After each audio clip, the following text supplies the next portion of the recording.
My name is Alan. I work in a big city. The city is very loud and very fast. Sometimes I feel like the whole city is running and no one knows where to go. I have a good job. I live in a new apartment, but I am not happy. I feel empty inside. I am far from my home. I am far from my father. The noise of the city cannot hide the silence in my heart. I have not seen my father for 6 years, 5 long hard years. Our family is broken. We are not a family anymore. We are like strangers. We had a big fight after my mother died. That night the house felt darker than ever before. Even the walls seemed to cry. The fight was terrible. The words were angry. The words were full of pain. I left our small town. I went to the big city. My father was very angry. I thought leaving would make me free, but it only made me feel small inside. He told me not to come back. His last words were, "Do not come back," and I listened. I never called. He never called. We were silent for 5 years. Every year I told myself I would call him, but fear always stopped me. But 5 years is a long time. I am older now. He is older too. Last week I saw a new picture of him. My brother Luke sent it to me. My father looked very old in that picture. Something in his face broke me. He looked like a man waiting for someone who never came. He looked very tired. His face was thin and sad. His eyes were empty. My heart felt a sharp, strong pain. He was my father. He was alone in that big old house. I could almost see him sitting by the window, staring at the empty road outside. I missed him. I decided to go home. I had to go home. I did not call him. I was scared. Scared he would say no on the phone. I was scared he would hang up. I had to see his face. I got in my car. The night before I left, I could not sleep. I kept seeing his face in my dreams. I put a small bag in the back. I drove for 6 hours. The tall buildings of the city became small. The roads grew quiet. I saw the green trees of my town. My hands were shaking on the steering wheel. The closer I got, the louder my memories became. My stomach felt sick. What was I doing? Was this a bad idea? But something deep inside whispered, "Go home before it's too late." I parked my car on the quiet old street where I once rode my bicycle as a boy. The trees were taller now, and their shadows touched the cracked pavement like soft, tired hands. The wind carried a faint smell of dust and leaves, the smell of forgotten summers. I stood in front of my old house, the place that once held my whole world. The white paint on the walls was peeling away, just like the years that had passed. The garden was wild now, filled with weeds and silence. I could almost see my mother's hands there, planting flowers with a gentle smile. She used to hum while watering the roses, and the air always smelled of life and soap. Now it smelled of rain, old wood, and something I couldn't name, maybe sadness. I walked slowly to the brown wooden door, the same one that once opened with laughter. Each step felt like walking back into a dream I wasn't sure I wanted to remember. I stood there for a minute, maybe two, my hands cold despite the warm air. My heart was beating hard. Boom, boom, boom, like it was warning me not to knock. I lifted my hand, but it felt too heavy, as if time itself was holding it down. I rang the bell. The sharp sound cut through the quiet street like a knife. Inside I heard footsteps, slow, heavy, familiar.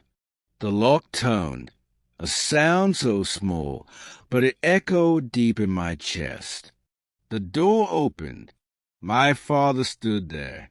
He was thinner than I remembered, his back slightly bent, his hair completely white. His eyes found mine, but they were cold, not angry, just tired and distant. I said softly, "Hello, Dad." My voice trembled. I tried to smile, but the smile died before it reached my lips. He didn't move. He didn't speak for a long moment. Then finally, in a quiet, broken voice, he said, "I told you not to come. Go back." There was no anger in his tone, only emptiness, the kind that comes from too much pain. It was worse than shouting. It was a silence that carried years of disappointment and loss. I wanted to tell him everything right there, to say I was sorry, to say I miss him, but the words wouldn't come. Only the sound of my heartbeat filled the space between us. Before I could speak, he closed the door. The door closed in my face. The sound was a loud bang. It was the sound of my heart breaking. The echo stayed in the air like the end of something I could never fix. I stood at the door for a long time. I did not move. The world outside was quiet, but inside me everything was falling apart. I was frozen. I could not feel my hands. He did not want me. My own father had sent me away. My father closed the door on me. I was not his son anymore. It felt like the sky had fallen. The house that once held love now shut me out. I felt like a child again. I wanted to cry. I wanted to hit the door. Tears filled my eyes, but my pride would not let them fall. I went to a small motel in town. The room was cold and dark. I sat on the bed. The light flickered, the air smelled old, and the silence felt heavy and cruel. I felt so alone. Why? Why did he hate me so much? The old fight was bad, but was it this bad? Something else was wrong. This was not just anger. This was hate. Hate that had been growing quietly for years, like a seed no one noticed. I called my brother, Luke. He still lived in town. He answered the phone. His voice was low. "Alan, is that you?" I said, "Luke, I'm here. I'm in town. I came to see Dad." He closed the door. He told me to go back. Why? What happened? Luke was quiet. I heard him take a deep breath. He sounded nervous. He said, "Alan, Dad is just old. He is sad. He misses Mom." He's not the same, but his voice trembled. I could hear the fear hiding behind his words. I knew he was not telling the truth. I felt anger rise inside me. "No," I said, "it's more than that. He hates me." I saw his eyes. "What did you tell him? Luke, tell me the truth."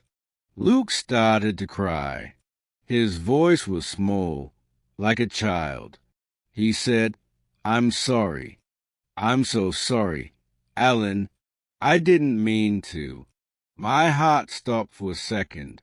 I knew something terrible was coming. I was so angry. "What did you do?" I asked. My voice was loud now. He said, "When Mom was sick, you were busy. You were in the city for your new job. You didn't come home. I was alone with her. I was alone when she died. I was so scared. I was so angry at you," he continued. "After she died, I was full of pain. Dad was crying every day. I was crying. I told him. I told him you left her. I told him you didn't care about her. I told him you only cared about your new job." The room started spinning. My brother's words burned through me like fire. That was a lie, the terrible lie that stole 5 years of my life. I told him you never answered her calls. I told him you forgot about her. But I lied, Alan. I lied because I was hurt and lost. I wanted someone to blame, and I chose you, even though you did nothing wrong. My brother's voice broke into silence. The truth hung between us like a ghost. I sat there in that cold motel room, staring at the wall. The light was dim, and the sound of the clock felt louder than my breath. I hung up the phone. My hands were shaking. My chest felt heavy. My throat was dry. It was like the whole world stopped, and I was standing in the middle of it. My brother had told my father that I abandoned my mother, and my father believed him. He hated me for 5 long years because of a terrible, terrible lie. All that time, I thought he had forgotten me, but he was only holding pain. My anger disappeared. It melted away like snow in the morning sun. I wasn't angry at Luke anymore. I just felt a deep, quiet sadness inside. The kind that comes when you see how much love has been lost in silence. Our family was broken. My father was alone in that old house, living with memories. He believed his son was a bad man. My brother was broken too, drowning in guilt and fear for years. We were 3 hearts, all bleeding in different rooms. The lie had built a wall between us, a wall too high for words to climb. But now I knew the truth, and I had to fix it. I couldn't go back to the city. Not yet, not like this. I had to face my father again. I had to show him that love was still alive, even under all that pain. That night, I sat on the bed watching the clock move slowly in the dark. The ticking felt like footsteps walking toward morning. I couldn't sleep. My eyes were open, my mind full of sad thoughts. I imagined his face, his hands, his tired eyes, and wondered if he still missed me. When the sun finally rose, I got dressed. I tied my shoes with shaking hands. Then I heard it, a small beep, a message on my phone. It was from a number I didn't know. My heart began to race as I opened it. The words were simple, only one line. "If you still call me your father, come for coffee tomorrow 9 a.m. I read it again and again, my eyes blurring with tears. It was from him. The man who had shut the door in my face was opening another one. My brother must have told him the truth. Luke must have called him last night. Tears rolled down my cheeks. I didn't wipe them away. They weren't tears of anger. They were tears of relief. He saw me again. He remembered I was still his son. He wanted to talk. It was a new beginning. It was hope. Thanks for watching. If you like this story, please like, comment, share, and subscribe to keep learning with me.